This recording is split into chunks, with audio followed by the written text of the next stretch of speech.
No momento da sua declaração, além dos rendimentos e despesas, você também deve informar bens e patrimônios adquiridos no ano de 2025. Imóveis, veículos, saldo em conta bancária, tudo isso deve ser informado na declaração do ano de 2026. Todas essas informações servem para acompanhar a evolução patrimonial do brasileiro. Tá, Sara, mas como que eu declaro um bem financiado, um consórcio, uma casa que eu ainda estou construindo? Financiei um bem de 2 milhões de reais. Eu vou declarar que eu tenho um imóvel de 2 milhões de reais? Não, você vai declarar todas as parcelas que você pagou de janeiro a dezembro de 2025. Da mesma forma funciona para consórcio, somente as parcelas que você pagou dentro do ano de 2025. E para imóveis que estão em construção, entram na declaração tudo que você já gastou naquela construção. Material de construção, despesa, serviço do mestre de obras e tudo mais. Todo o conjunto que você já gastou naquela construção. E assim sucessivamente ao longo dos anos, até ser finalizada a obra, até ser finalizado o financiamento ou consórcio. Erros que podem te fazer cair na malha fina.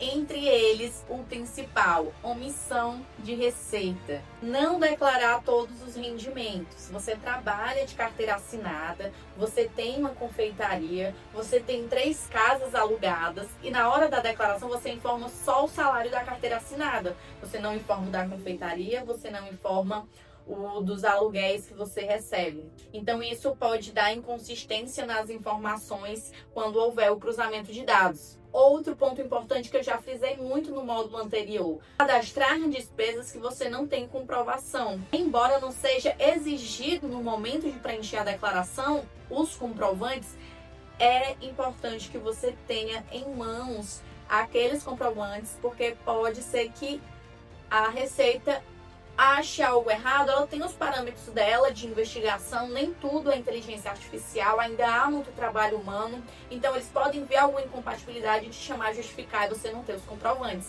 Então isso pode gerar muita dor de cabeça.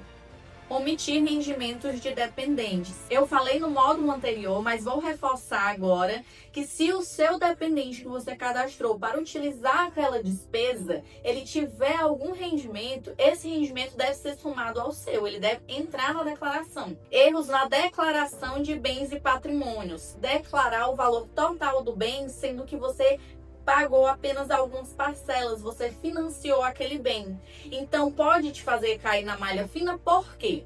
Se você coloca que você tem um bem, comprou um bem de 1 milhão de reais em 2025, mas o teu rendimento só deu 200 mil, como que tu comprou? Ah, mas é financiado. A Receita não vai saber que é financiado até você informar que é financiado.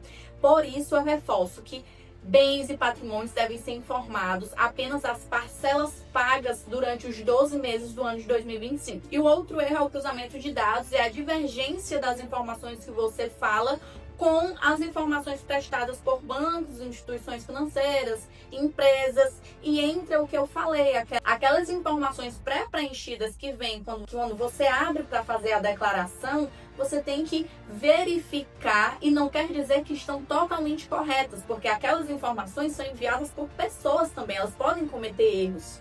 Então, se houver uma divergência, como eu mencionei o exemplo, que a empresa diz que te paga 20 mil e na verdade ela só te paga 12, você declara que recebeu 12 e abre um requerimento para haver essa correção junto à Receita Federal e evitar qualquer dor de cabeça ou burocracia. Eu espero muito que esse material tenha ajudado vocês, que vocês tenham conseguido entender o que é o imposto de renda, o que entra dentro da declaração, como declarar bens e quais despesas utilizar com os cuidados devidos. Espero que eu tenha sido clara e didática com vocês para trazer essas informações e reduzir essa ansiedade. O simulador do imposto de renda que você adquiriu, ele está totalmente atualizado com todas essas informações.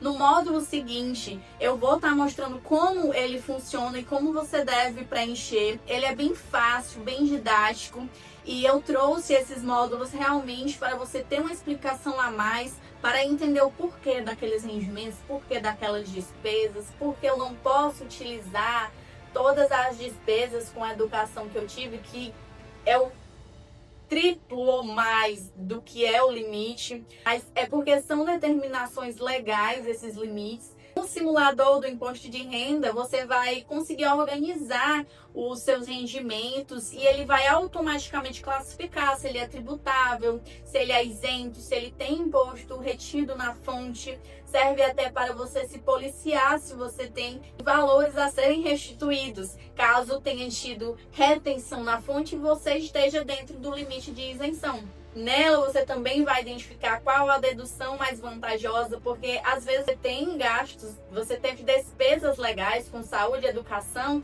mas a dedução simplificada de 20% ou 16 mil, ela é mais vantajosa para você naquele momento, porque ela soma um montante maior do que as suas despesas legais. E ainda vai te entregar uma projeção de quanto o imposto vai te custar, ou se tiver a restituição, quanto você vai ter a ser restituído. Tudo de forma simples, prática e automatizada. E aqui eu deixo um convite: se você é profissional autônomo ou liberal e ainda não tem um CNPJ, ainda trabalha com o seu CPF, o imposto de renda ele pode chegar a 27,5% de tudo que você recebe. Então é um valor muito alto. Nós sabemos que a carga tributária no Brasil ela é muito elevada, mas que um CNPJ, formalizar essa empresa, pode te trazer uma economia muito considerável, caindo ali para um imposto de 4% se for comércio, ou de 6% se for serviço. Então, se você quer saber se já é o momento de você formalizar um planejamento tributário, pode ser o que você precise hoje, para visualizar tudo isso, para visualizar quanto te custaria oficializar.